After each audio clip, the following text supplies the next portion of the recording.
दोस्तों,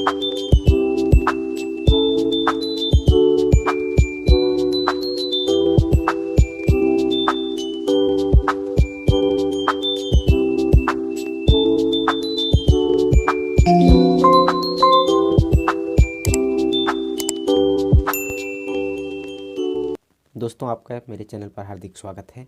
आज मैं आपको बताने वाला हूं कि हाई स्कूल के जो बोर्ड एग्ज़ाम होते हैं उसमें जो हिंदी का पेपर आता है, हिंदी के पेपर में इस तरह से पद्यांश आते हैं, पद आते हैं। देख लीजिए, ये 2 पद दिए जाते हैं, दोनों में से कोई एक करना रहता है जो आपको याद होता है।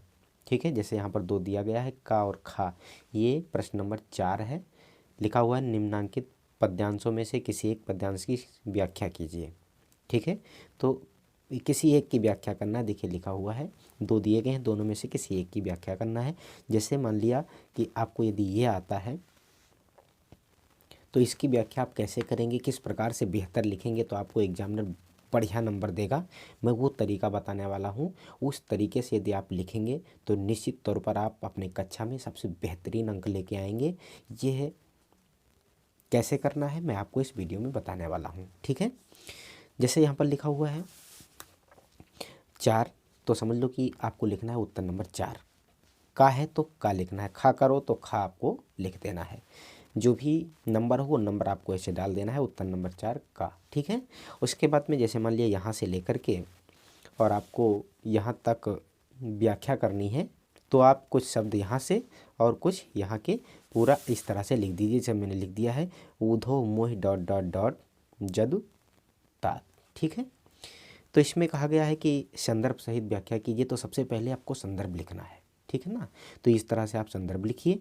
संदर्भ लिखने के लिए क्या ज़रूरी है, ज़रूरी आपको ये है कि जैसे पेपर में जो ये पैसेज दिया गया है, ये पैसेज किस कवि का है, किस लेखक का है, किस रचयिता का है, उसका नाम याद होना चाहिए। और ये कविता किस पाठ से ली गई है, उस पाठ का नाम भी आपको याद होना चाहिए। यदि आपने अभी याद नहीं किया है तो ये ज़रूर याद कर लीजिएगा। इसको याद करने के बाद में आप चुटकी में ये प्रश्न हल कर सकते हैं। जैसे ये 4 2 6 नंबर का है, 6 नंबर आपको चुटकी में मिल सकते हैं यदि आपने ये याद कर लिया कि कौन सा पाठ से लिया गया है, उसके लेखक रचयिता कौन है। ठीक है, जैसे ये सामने जो लिखा हुआ है ये पैराग्राफ पद नामक पाठ से लिया गया है और इसके जो रचयिता हैं वो हैं सूरदास जी। तो कैसे लिखा जाएगा मैं बताता हूँ आपको। इसको हटा देते हैं। आपको लिखना है कि प्रस्तुत पद्यांश, देखिए यहाँ पर थोड़ा गलत हो गया है, ध्यान देना। ये पद्यांश है, गद्य होगा तो गद्यांश लिखेंगे, पद होगा तो पद्यांश लिखेंगे। बहुत सारे लोग नहीं जान पाते हैं। ये पद है, पद मतलब कविता, और गद्यांश मतलब गद्य। तो ये पद्य है तो यहाँ पद्यांश लिखेंगे। प्रस्तुत पद्यांश हमारी पाठ्य पुस्तक हिंदी के पद नामक पाठ से अवतरित है। अब ये पद से लिया गया है तो यहाँ पद लिखा है। जो भी आपका पैसेज हो, जो आपको आता हो, जिस पाठ से लिया गया हो, उस पाठ का नाम यहाँ डालना है। तो मैंने लिखा है अवतरित है, इसके रचयिता सूरदास जी हैं। ठीक है, इस तरह से देखिए कितना बढ़िया आपका ये संदर्भ तैयार हो गया। इस तरह से लिखेंगे तो आपका जो एग्जामिनर है देखकर खुश हो जाएगा, आपको बढ़िया नंबर देगा। फिर प्रसंग देखिए लिखा है।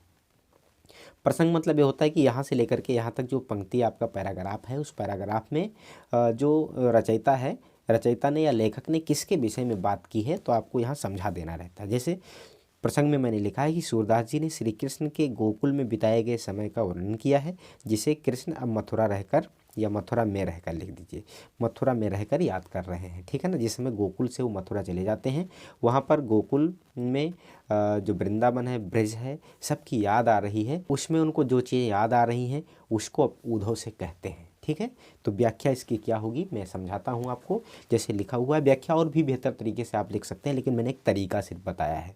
व्याख्या में जो पद्यांश होता है, पद्यांश का आपको अर्थ बताना रहता है। ठीक है, और व्याख्या मतलब होता है थोड़ा बढ़ा चढ़ा करके। तो व्याख्या मैंने लिख दिया है कि सूरदास जी कहते हैं कि मथुरा में जब, व्याख्या मैंने लिख दिया है कि सूरदास जी कहते हैं कि मथुरा में अब कृष्ण को ब्रज की याद आ रही है। वह उद्धव से कहते हैं कि हे उद्धव, मुझे ब्रज भूला नहीं जा रहा है, मुझे वहाँ के वन उपवन, कदम की सघन छाँव, ये सब मुझे याद आ रही है। प्रातःकाल माँ यशोदा जो माखन रोटी और दूध खिलाती थी वो याद आ रहा है, और वो मुझे आंगन में पुचकारती थी, मेरे साथ खेलती थी, नंद बाबा भी मेरे साथ खेलते थे, वो सब याद आ रहा है। और गोपी ग्वाल के साथ में खेलना, हंसना, नाराज़ होना, मनाना, ये सब चीज़ें मुझे याद आ रही है। और मैं जहाँ पर रहा ऐसे लोग बहुत सुंदर थे, बहुत अच्छे थे, वो बहुत धन्य लोग हैं। इस तरह से जो भी आपका इस पैराग्राफ में इस पैराग्राफ में जो भी बातें कही गई हैं उसको आपको उसका अर्थ बताना है, उसके ही आपको मिलते हैं 4 नंबर, ठीक है ना। तो इस तरह से आपको मैंने आज बताया है कि पद्यांश का संदर्भ, प्रसंग और व्याख्या कैसे लिखा जाता है। मुझे उम्मीद है कि आपको बेहतरीन तरीके से आ गया होगा और आप इसी तरह से अपने बोर्ड एग्ज़ाम में लिखेंगे और बेहतरीन अंक प्राप्त करेंगे। इस तरह से और भी हम बेहतरीन वीडियो लेकर के आप सबके लिए आते रहेंगे। इस वीडियो में बस इतना ही। नमस्कार, जय हिंद।